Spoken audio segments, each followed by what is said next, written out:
هارون الرشید بادشاہ پخکار وته دی خکار وکړه او هغه بیا عمله ور سره وا خکار پوخ کو خړو یې لګیا یو کارګر راغی او د هارون الرشید د مخې نه روټه وتښتوله هارون الرشید په اس باندې سور شو او وزیرانو ته وی چې والله کدا کارغه پرېږدم چې وجلې مې نه زه بادشاه یم کارغه څنګه دا جرأت وکړو چې د بادشاه د مخې نه روټه وتښتوله دی چې په اس سور شو وزیران هم ورپسې شو ځکه چې وزیر اعظم په منډو شي نو دا واړه واړه روټي خلاص خود به خود په منډو شي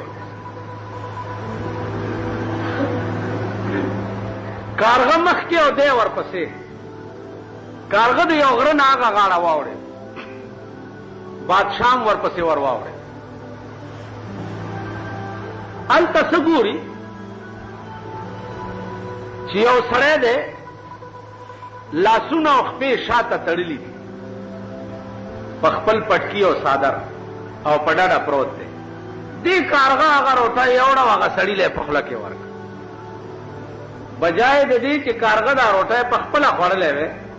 نو دا یوړه هغه له په خوله کې ورکړه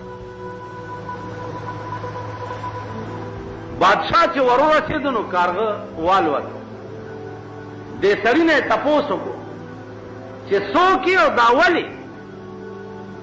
هغه ورته صاحب سوداګرو ما په دې لاره تلمه غلو ونیومه ویشو کولم او په دې خپل صادر او پټکي راته خپې او لاسونه کلک کلک وتړل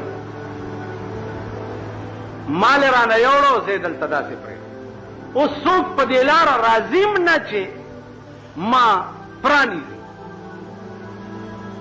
څومره موده وشوه وی 3 میاشتې وشوه بادشاه ورته وی چې 3 میاشتې وشوې او ته دلته تړلی پروت دی نو خورېس کې څنګه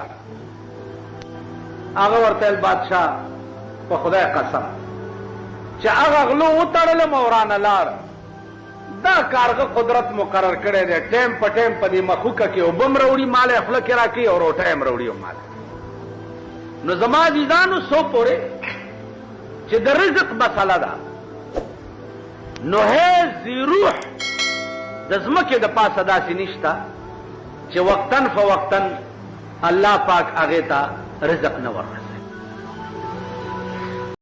هارون الرشید بادشاه